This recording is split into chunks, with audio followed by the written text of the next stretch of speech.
বিসমিল্লাহির রহমানির রহিম। আসসালামু আলাইকুম। জনতা রান্নাঘর থেকে সবাইকে জানাচ্ছি শুভেচ্ছা। আশা করি সবাই ভালো আছেন।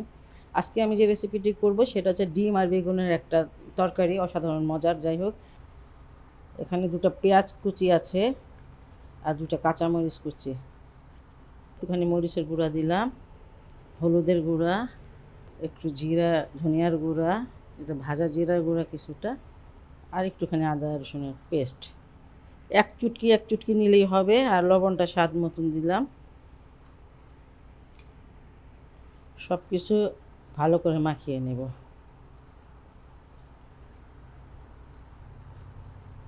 পেঁয়াজটাকে খুব ভালো করে আমি চটকিয়ে নিয়েছি। ডিম দিয়ে দেব।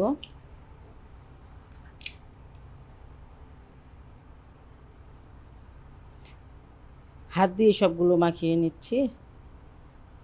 আর এই ডিমগুলোকে আমি 3টা ডিমকে 2 ভাগে ভাগ করে তারপরে ভেজে নিব। বাস, এটা মাখানো হয়ে গেল। এটাকে আমি এক সাইডে রেখে দিচ্ছি। এখানে আমি কিছুটা তেল দিয়েছি আর এই ডিম দিয়ে দিব।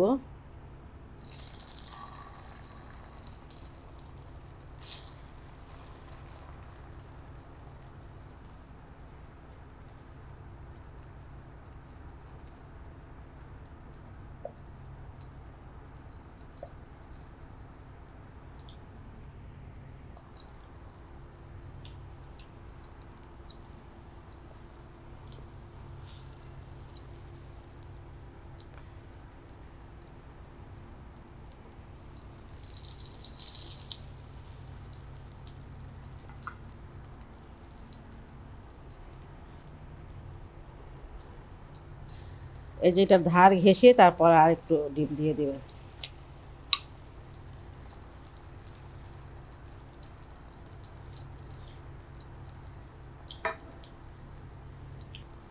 যখন দেখবেন ডিমটা এইভাবে শুকনো হয়ে আসছে উপরের দিকে, পেঁয়াজটা মানে ডিমটা শুকিয়ে গেছে, পেঁয়াজ দেখা যাচ্ছে, তখন আপনি ডিমটাকে ফোল্ড করে দিবেন একটু এইভাবে।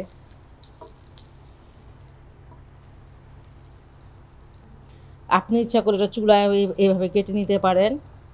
আর যদি আপনি কোনো একটা প্লেটে মানে নামিয়েও তারপরে কেটে নিতে পারেন, সেটা আপনার ইচ্ছা।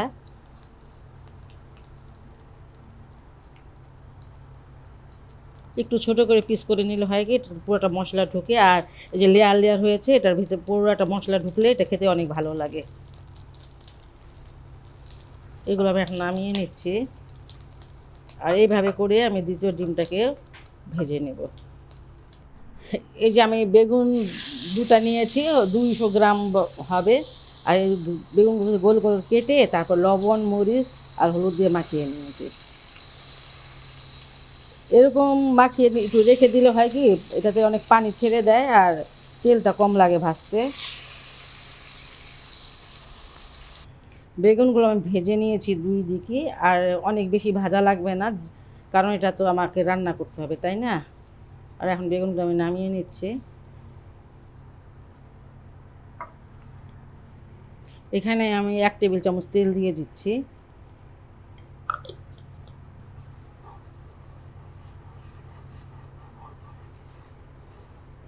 তেলটা গরম হয়ে গেছে। আর এখানে আমি 2টা পেঁয়াজ কুচি দিয়ে দিব।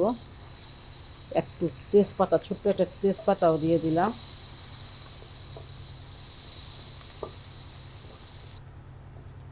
পেঁয়াজটা ভাজা হয়ে গেছে, এর থেকে আর বেশি ভাজা লাগবে না। এখানে আমি 1 চামচ আদা রসুনের পেস্ট দিয়ে দিলাম, ধনিয়ার গুঁড়া আধা চামচ, হলুদের গুঁড়া আধা চামচ, মরিচটা 1 চামচ।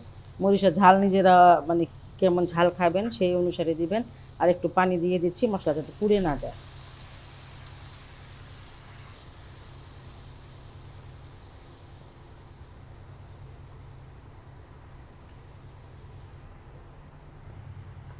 লবণ দিয়ে দিচ্ছি, কারণ লবণটা একটু কম দিতে হবে, আপনি দেখে তারপরে দিবেন, কারণ কারণ ডিম এবং বেগুনে লবণ আছে। আর কষাবেন, খুব বেশি ভালো করে কষিয়ে নেবেন।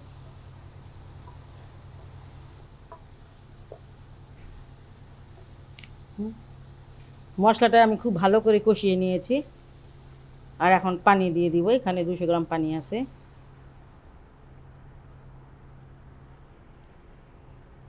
এই তরকারিতে খুব একটা বেশি পানি দেওয়া লাগে না, খুব একটা বেশি জালও দেওয়া লাগে না, মানে জালটাও কম দিতে হবে। তরকারিটা মানে ঝোলটা বলক এসে পড়েছে, আর এখন আমি বেগুনগুলো দিয়ে দিব। এই মুহূর্তে কিন্তু আঁচটা একদম কমিয়ে দিবেন, যখন আপনার বলকটা এসে পড়বে তখন আঁচটা কমিয়ে দিবেন, যাতে আস্তে আস্তে করে এই ঝোলটা বেগুন এবং ডিমের ভিতরে চলে যায়।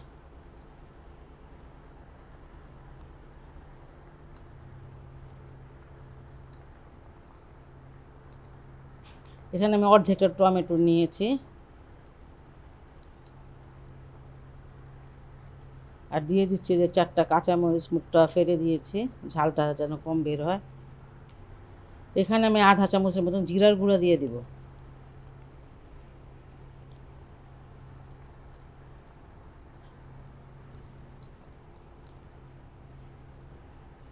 এবার আঁচটা কমিয়ে দিয়ে আপনি 6 মিনিটের মতন এটা চুলায় রাখবেন।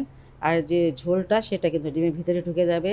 এটা খেতে কিন্তু অসাধারণ লাগে। আর যেভাবে ভাজলাম সেভাবেই ভাজবেন, কারণ এটার যে কি বলে, এটা লেয়ারগুলোর ভিতরে মানে ঝোলটা যাবে, সেটা খেতে বেশি ভালো লাগে। যাই হোক, এটা আমি ঢেকে দিচ্ছি।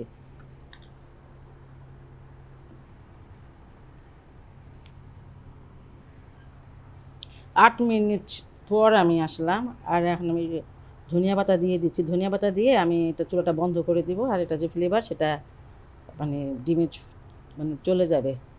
আর আপনারা কেউ যদি ধনিয়া পাতাটা না দিতে চান তাহলে না দিলেও হবে, সেটা অনেক মজা লাগে। যাই হোক, ধনিয়া পাতা মানে দিলে ভালো লাগে, সেই জন্য আমি দিলাম। খুব ভালো সহজ একটি রেসিপি, অনেকগুলো ভাত আপনি খেতে পারবেন, ইচ্ছা করে সবটুকু ভাতও খেতে পারবেন। আর যদি আমার এই রেসিপিটি যদি আপনাদের ভালো লাগে তাহলে অবশ্যই অবশ্যই আমার চ্যানেলকে লাইক কমেন্ট সাবস্ক্রাইব করবেন। সব ভালো থাকুন, সুস্থ থাকুন, নিরাপদে থাকুন, সবসময় এই দোয়াটাই করি। আল্লাহ হাফেজ।